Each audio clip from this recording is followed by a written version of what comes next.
പ്രകാശൻ ചുനങ്ങാട് എഴുതിയ bachelors lodge എന്ന novel തുടരുന്നു. Novel bachelors lodge. അഭിനവ മാർക്കണ്ഡേയനായ വാര്യരാണ് സണ്ണിയുടെ റൂംമേറ്റ്. ടെലഗ്രാഫ് ഓഫീസിൽ ജോലി ചെയ്യുന്ന വാര്യർക്ക് 40 കഴിഞ്ഞെന്നാണ് ജനസംസാരം. കണ്ടാലൊരു 25-ലധികം ആരും മതിക്കില്ല. സുഭകൻ. ഈ നിത്യയൗവനത്തിൻ്റെ രഹസ്യം ഹിമാലയത്തിലെ ഒരു സന്യാസി ഉപദേശിച്ചു തന്ന പച്ചമരുന്നാണെന്നാണ് വാര്യർ പറയുന്നത്. ആ പച്ചമരുന്നിൻ്റെ പേരെന്ന് പറയാമോ? അതുമാത്രം ചോദിക്കരുത്. വിശാലമായി ചിരിച്ചുകൊണ്ട് വാര്യർ. നീണ്ട ഒഴിവു ദിവസങ്ങൾ വന്നാലും വാര്യർ വീട്ടിൽ പോവില്ല. ആരെങ്കിലും ചോദിച്ചാൽ പറയും, ഹോം ഫുഡ് എൻ്റെ വയറിന് പിടിക്കില്ല. മാനസികാസ്വാസ്ഥ്യമുള്ള അമ്മ, ആവതില്ലാത്ത അച്ഛൻ, വിവാഹപ്രായം കഴിഞ്ഞ അനിയത്തി, മനക്ലേശം മാത്രം തരുന്ന ഗൃഹാന്തരീക്ഷം. വീട്ടിൽ പോകാൻ വാര്യർ ഉത്സാഹം കാണിക്കാത്തതിൻ്റെ കാരണം ഇതാണെന്ന് CP പറഞ്ഞിട്ടുണ്ട്. ശമ്പളത്തിൻ്റെ നല്ലൊരു ഭാഗം മുടങ്ങാതെ അച്ഛൻ്റെ പേർക്ക് മണി ഓർഡർ അയക്കാറുണ്ടത്രേ വാര്യർ. ലോഡ്ജിന് അവിവാഹിതരുടെ ഗുഹ എന്ന് പേരിട്ടതും ബോർഡ് എഴുതി പുറത്ത് തൂക്കിയതും വാര്യരാണ്. വാര്യർക്കൊരു റേഡിയോ ഉണ്ട്. അതിൻ്റെ പഴക്കം മതിക്കണമെങ്കിൽ പുരാവസ്തു വകുപ്പിന് അയച്ചു കൊടുക്കണം.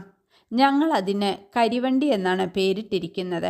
അതിൻ്റെ കിതപ്പും ഉതിപ്പും ചൂളം വിളിയും കേട്ടാൽ കൽക്കരി കൊണ്ട് ഓടിയിരുന്ന പഴയ തീവണ്ടി എഞ്ചിനാണ് ഓർമ്മ വരിക. വാര്യർ രാവിലെ 5:45 ഉണരുന്നു. ഉണർന്ന ഉടനെ റേഡിയോ ഓൺ ചെയ്യുന്നു. പരിപാടികൾ ആരംഭിക്കുന്നതിന് മുമ്പുള്ള ഏറിയും കുറഞ്ഞും ഉയരുന്ന ആ സംഗീതമുണ്ടല്ലോ, അത് ഒട്ടുമിടാതെ വാര്യർക്ക് കേൾക്കണം. കരകര ശബ്ദത്തിൽ റേഡിയോ പാടാനും തുമ്മാനും തുടങ്ങുന്നു. വാര്യർ ഓഫീസിൽ പോകാൻ നേരത്താണ് അത് വാ കൂട്ടുന്നത്. വൈകിട്ട് വന്നാൽ പാൻസും ഷർട്ടും ഊരുന്നതിന് മുമ്പേ റേഡിയോ ഓൺ ചെയ്യുന്നു. രാത്രി 11 മണിക്ക് റേഡിയോ സ്റ്റേഷൻ അടയ്ക്കണം, ആ സാധനമൊന്ന് ഓഫാക്കണമെങ്കിൽ. സണ്ണി വാര്യരുടെ ശത്രുവായത് അങ്ങനെയാണ്. എൻ്റെ ആരോഗ്യത്തിൻ്റെ രഹസ്യം 10 മണിക്കൂർ ഉറക്കം എന്ന് ഘോഷിക്കുന്ന സണ്ണിക്ക് വാര്യരുടെ റേഡിയോ കർണശൂലയാണ്. പക്ഷേ വാര്യരോട് മാത്രം കത്തിയുടെ വായ്ത്തല മടങ്ങുന്നു. പറഞ്ഞു മടുത്തു കഴിഞ്ഞ സണ്ണി അപേക്ഷിക്കും, പൊന്നാശാനെ ഒന്ന് ശബ്ദം കുറച്ച് വെക്കി. അങ്ങനെ വഴിക്കുവാ.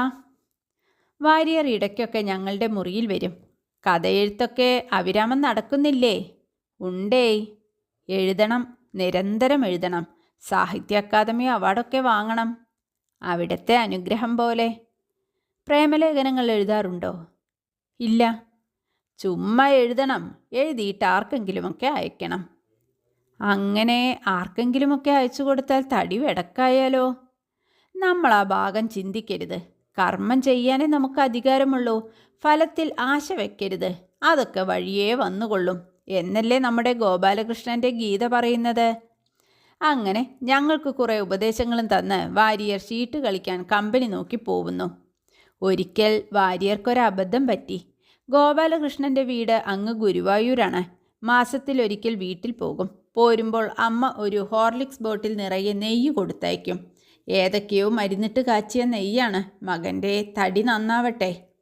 ഗോപാലകൃഷ്ണൻ നെയ്യ് കൊണ്ടുവന്നാൽ വാര്യർ ഇടയ്ക്കിടെ അവൻ്റെ മുറിയിൽ ചെല്ലും. കുറേശ്ശെ നെയ്യെടുത്ത് കഴിക്കും. അങ്ങനെ പാതി നെയ്യും വാര്യരുടെ അകത്താവുന്നു. വെറുതെ കിട്ടുകയാണെങ്കിൽ വിഷവും കഴിക്കാൻ തയ്യാറായി നടക്കുന്നവരോട് വല്ല പകരവുമുണ്ടോ? ഗോപാലകൃഷ്ണൻ ഒന്നും പറയില്ല. ആയിടെ നാട്ടിൽ പോയി വന്നപ്പോൾ ഗോപാലകൃഷ്ണൻ നെയ്യിൻ്റെ ബോട്ടിൽ മേശപ്പുറത്ത് വെച്ചില്ല. കട്ടിലിനടിയിൽ സൂട്ട്കേസിന് പിന്നിൽ ഒളിപ്പിച്ചു വെച്ചു. വാര്യർ പതിവ് പോലെ കുശലം ചോദിച്ചെത്തി. എന്താ ഗോപാലകൃഷ്ണൻ നായരെ, അമ്മ നെയ്യൊന്നും തന്നയച്ചില്ലേ? ഇല്ല. ആഹാ, അങ്ങനെയാണോ? നെയ്യ് കൊണ്ടുവരാതിരിക്കില്ലെന്ന് വാര്യർക്ക് തോന്നി. ഗോപാലകൃഷ്ണൻ ഇല്ലാത്ത നേരം നോക്കി വാര്യർ മുറിയൊക്കെ പരതി. കുപ്പി തപ്പിയെടുത്ത് പകുതിയും അകത്താക്കി. പിറ്റേന്ന് രാവിലെ കുളിയും ജപവും കഴിഞ്ഞപ്പോൾ ഗോപാലിന് എന്തെന്നില്ലാത്ത ദേഷ്യം. എന്തേ ഗോപാലകൃഷ്ണൻ നായരെ മുഖത്തൊരു വല്ലാത്ത കോപഭാവം? ഏയ് ഒന്നുമില്ല. നെയ്യ് ആരെടുത്ത് കുടിച്ചു എന്ന് ചോദിക്കാൻ വയ്യ. കൊണ്ടുവന്നിട്ടില്ലെന്ന് പറഞ്ഞു കഴിഞ്ഞതാണ്. അന്ന് വാര്യർക്ക് ലീവ് എടുക്കേണ്ടി വന്നു. വയറിളക്കം. എന്തു പറ്റി വാര്യരെ? തലതൊട്ടപ്പൻ. ഒന്നും പറയണ്ട CP. ഹിമാലയത്തിലെ സന്യാസി തന്ന പച്ചമരുന്ന് കുറച്ചധികം കഴിച്ചെന്നാ തോന്നുന്നേ. എപ്പോഴും തമാശ പറയുകയും കുസൃതി ഒപ്പിക്കുകയും ചെയ്യുന്ന വാര്യരും വല്ലാത്ത പഹയനായ ഇബ്രാഹിമും ഒരിക്കൽ ശരിക്കും ഏറ്റുമുട്ടി. റമ്മികളി നടക്കുന്നു. വാരിയർ കയ്യിന് കയ്യെ തോറ്റുകൊണ്ടിരിക്കുന്നു. ഇബ്രാഹിം അടിച്ചു കയറുകയാണ്. അങ്ങനെ വാശിയിൽ കളി നടന്നുകൊണ്ടിരിക്കെ വാരിയർ അത് കണ്ടു. ഇബ്രാഹിം കളത്തിൽ നിന്ന് ഷീട്ട് മാറിയെടുക്കുന്നു. വാരിയർക്ക് കണ്ണും മൂക്കും കാണാതായി. വാരിയർ അവൻ്റെ വാപ്പയ്ക്ക് വിളിച്ചു. അവൻ്റെ വാപ്പ 6 മാസം മുമ്പാണ് മയ്യത്തായത്. മയ്യത്തായ വാപ്പാനെ പറഞ്ഞാൽ ആരായാലും പൊറുക്കില്ല. ഷീട്ടു താഴത്തിട്ട് ഇബ്രാഹിം വാരിയരുടെ കൊങ്ങയ്ക്ക് പിടിച്ചു. വാരിയർ അവൻ്റെ നെഞ്ചിനിട്ടൊരു ചവിട്ട്. അതാ കിടക്കുന്നു ഇബ്രാഹിം.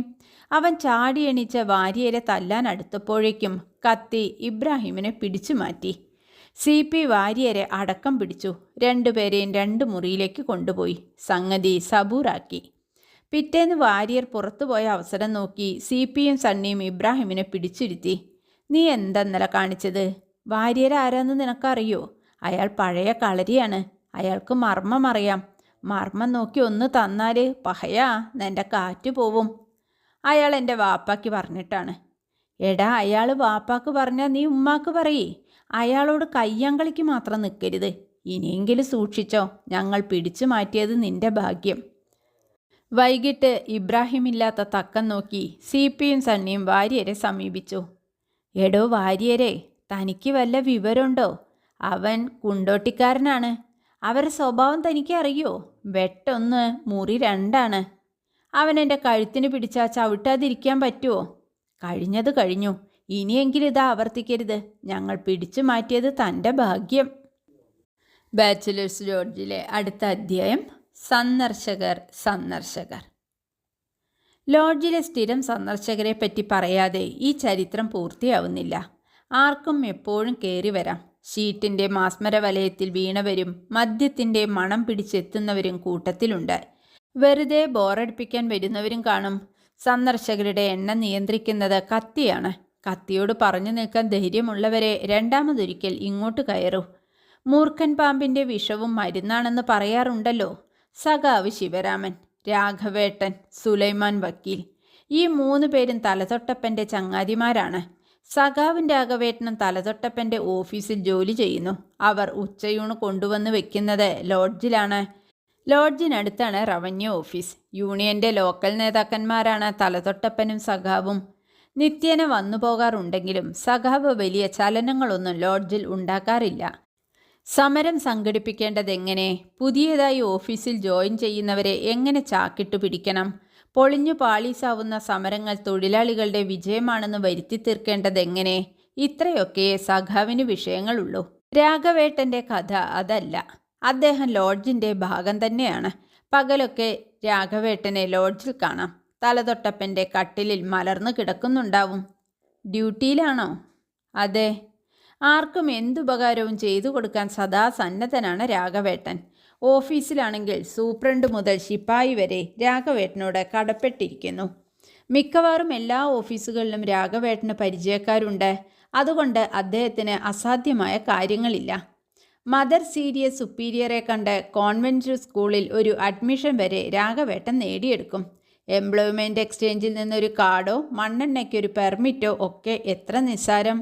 ഹാജര് ബുക്കിൽ ഒപ്പിട്ട് രാവിലെ തന്നെ രാഘവേട്ടൻ ഇറങ്ങുന്നു. സൂപ്രണ്ടിന് മറിച്ചൊന്നും പറയാൻ കഴിയില്ല. അദ്ദേഹവും രാഘവേട്ടനോട് കടപ്പെട്ടിരിക്കുകയാണല്ലോ. കറുത്ത കോട്ടോ വെളുത്ത ഷർട്ടോ വരാന്തയിൽ തൂങ്ങുന്നുണ്ടെങ്കിൽ ഉറപ്പിക്കാം സുലൈമാൻ വക്കീൽ കക്കൂസിലുണ്ട്. ചെറുപ്പമാണെങ്കിലും ജൂനിയർ വക്കീലായി തുടരാൻ ഇഷ്ടമില്ലാത്തതുകൊണ്ട് സ്വന്തമായി പ്രാക്ടീസ് തുടങ്ങിയിരിക്കുകയാണ്. ഭാരത് ഹോട്ടലിൻ്റെ മുകളിലെ കുടുസുമുറിയാണ് വക്കീൽ ആപ്പീസ്. നിയമപുസ്തകങ്ങൾ അടുക്കി വെച്ച ഒരു ചില്ലലമാറ, ഒരു മേശ, ഒരു കസേര, കക്ഷികൾ വന്നാൽ ഇരിക്കാൻ ഒരു ബെഞ്ച്, ഇത്രയും ആ മുറിയിൽ ഒരുക്കി വെച്ചിട്ടുണ്ട്. ഞങ്ങൾ ഇടയ്ക്ക് വക്കീൽ ആപ്പീസിൽ പോയിരിക്കും. ഈ അലമാര വേണമെങ്കിൽ ലോഡ്ജിൽ കൊണ്ടുവന്ന് വെച്ചേക്കേ. സ്ഥലമില്ലാതെ ഞെരുങ്ങണ്ട എന്ന് കരുതിയാണ് തലതൊട്ടപ്പൻ അനുവാദം കൊടുത്തത്. അതുമാത്രം പറയരുത് CP. ചായക്കടയ്ക്കും വക്കീലാപ്പീസിനും കണ്ണാടി അലമാര വേണം. ഈ സാധനം ഇവിടെ കണ്ടില്ലെങ്കിൽ കക്ഷികൾക്ക് വിശ്വാസം കുറയുമെന്ന് വക്കീൽ പറയുന്നു. അമീബിയാസിസിൻ്റെ ശല്യമുണ്ട് വക്കീലിന്. എരിവും പുളിയും തട്ടിയാലുടനെ കക്കൂസിൽ പോണം. ലോഡ്ജെ ശരണം പാടിക്കൊണ്ട് പറന്നുവരും വക്കീൽ. ഈ അടിയന്തരാവസ്ഥ കണക്കിലെടുത്ത് ലോഡ്ജിൻ്റെ ഒരു താക്കോൽ വക്കീലിനും കൊടുത്തിരിക്കുകയാണ്. രാജ്യഭരണത്തിൽ സമർത്ഥനായ കൃഷ്ണമോഹനാണ് മറ്റൊരു സന്ദർശകൻ. മോഹൻ എൻ്റെയും നാസറിൻ്റെയും സഹപ്രവർത്തകനാണ്. മുഴുത്ത രാഷ്ട്രീയം. ഖദറേ ധരിക്കൂ. മറ്റു രാഷ്ട്രീയക്കാരെ പോലെ ഒന്നുമല്ല. ആദർശം തോളിൽ നിന്ന് തോളിലേക്ക് മാറ്റിയിടാവുന്ന തോർത്തല്ലെന്ന് കൃഷ്ണമോഹൻ വിശ്വസിക്കുന്നു. ഈ നാട് ഇങ്ങനെയൊന്നുമായാൽ പോരെന്ന് ആത്മാർത്ഥമായും ആഗ്രഹിക്കുന്നുണ്ടവൻ. തെരഞ്ഞെടുപ്പിൽ നിൽക്കേണ്ടതിന് പകരം ബാങ്ക് ടെസ്റ്റ് എഴുതിയെന്നൊരു വിഡ്ഢിത്തം കാണിച്ചതിൻ്റെ പേരിൽ ബാങ്ക് ജീവനക്കാരനായിരിക്കുകയാണ്. ബാങ്കെങ്കിൽ ബാങ്ക്. ബ്രാഞ്ചിലുള്ള എല്ലാവരിലും പ്രായം കുറഞ്ഞവനാണെങ്കിലും ഞങ്ങളുടെ നേതാവ് കൃഷ്ണമോഹൻ തന്നെ. യൂണിയൻ്റെ അഖിലേന്ത്യാ നേതാക്കന്മാരായി പോലും അവൻ എഴുത്തുകുത്തു നടത്തുന്നു. അവർ കേരളത്തിൽ വരുമ്പോൾ സ്വീകരിക്കാനും സുഖസൗകര്യങ്ങൾ ചെയ്തു കൊടുക്കാനും ലീവെടുത്ത് സ്വന്തം ചെലവിൽ എറണാകുളത്തും തിരുവനന്തപുരത്തുമൊക്കെ പോകുന്നു. എന്നോടും നാസറിനോടും പ്രത്യേക സ്നേഹമുണ്ട് നേതാവിന്. അതിന് തിരക്കിനിടയിലും ഞങ്ങളോടൊത്ത് ചെലവഴിക്കാൻ കുറേ സമയം കണ്ടെത്തുന്നു. ചില വൈകുന്നേരങ്ങളിൽ ലോഡ്ജിൽ വരും. അന്തേവാസികളുടെ സുഖവിവരങ്ങൾ അന്വേഷിക്കും. തലതൊട്ടപ്പൻ്റെ പുറത്തു തട്ടി ചോദിക്കും, CP, പ്രശ്നങ്ങളൊന്നുമില്ലല്ലോ? താങ്കളുടെ കൃപാകടാക്ഷം കൊണ്ട് എല്ലാം ഭംഗിയായി നടക്കുന്നു. നേതാവേ, രാജ്യഭരണം എങ്ങനെയുണ്ട്? സണ്ണി കത്തിയുടെ മൂർച്ച കൂട്ടി തുടങ്ങുമ്പോൾ നേതാവ് ഗൗരവത്തിൽ പറയുന്നു, തൻ്റെ യൂണിയൻ്റെ ഡിവിഷണൽ പ്രസിഡന്റിനെ കഴിഞ്ഞ ആഴ്ച ഞാൻ കോട്ടയത്ത് വെച്ച് കണ്ടിരുന്നു. മറ്റന്നാളല്ലേ ബാങ്ക് എംപ്ലോയീസിൻ്റെ ശക്തി പ്രകടനം? ഒന്ന് ഉഷാറാക്കണം. ഞാൻ വരുന്നുണ്ട് തൻ്റെ ബ്രാഞ്ചിലേക്ക്. സണ്ണി കത്തി മടക്കി ആരും കാണാതെ അരയിൽ തിരുകുന്നു. സാക്ഷാൽ ഇന്ത്യൻ പ്രസിഡന്റ് വന്നാലും കയറി 2 വർത്തമാനം പറയാനും കൈപിടിച്ച് കുലുക്കാനും വരെ ചങ്കൂറ്റമുണ്ട് കൃഷ്ണമോഹന്. കട്ടിലൊഴിയാൻ കാത്തിരിക്കുകയാണവൻ. ഞങ്ങളുടെ ലോഡ്ജ് എന്തുകൊണ്ടോ അവൻ ഇഷ്ടപ്പെട്ടിരിക്കുന്നു. ഒരു കാര്യം എനിക്കും നാസറിനും തീർച്ചയുണ്ട്. കൃഷ്ണമോഹൻ വന്നു കഴിഞ്ഞാലുണ്ടല്ലോ, തലതൊട്ടപ്പൻ വെറും CP വിശംബരനാവും. പിന്നീട് കൃഷ്ണമോഹനായിരിക്കും ഞങ്ങളുടെ തലതൊട്ടപ്പൻ. നനച്ചിരിക്കാതെ കൃഷ്ണമോഹന് ഒരക്കിടി പറ്റി. ബ്രാഞ്ചിൽ യൂണിയൻ സെക്രട്ടറിയുടെ തെരഞ്ഞെടുപ്പ് വന്നപ്പോൾ ഒരു വെറും ലോക്കലായ പൗലോസ് കുട്ടി കയറി അങ്ങ് മത്സരിച്ചു. ജനാധിപത്യ മര്യാദകൾ അറിയുന്ന കൃഷ്ണമോഹൻ സ്വന്തം വോട്ട് പൗലോസ് കുട്ടിക്ക് കൊടുത്തു. പൗലോസ് കുട്ടിക്കുണ്ടോ ഇത് വല്ലതും നിശ്ചയം? പൗലോസ് കുട്ടിക്ക് തന്നെ വോട്ട് ചെയ്തു. വോട്ട് എണ്ണി വന്നപ്പോൾ കൃഷ്ണമോഹന് 19ഉം പൗലോസ് കുട്ടിക്ക് 20ഉം വോട്ട്. പ്രകാശൻ ചുനങ്ങാടിൻ്റെ ബാച്ചിലേഴ്സ് ലോഡ്ജ് എന്ന നോവൽ തുടരും.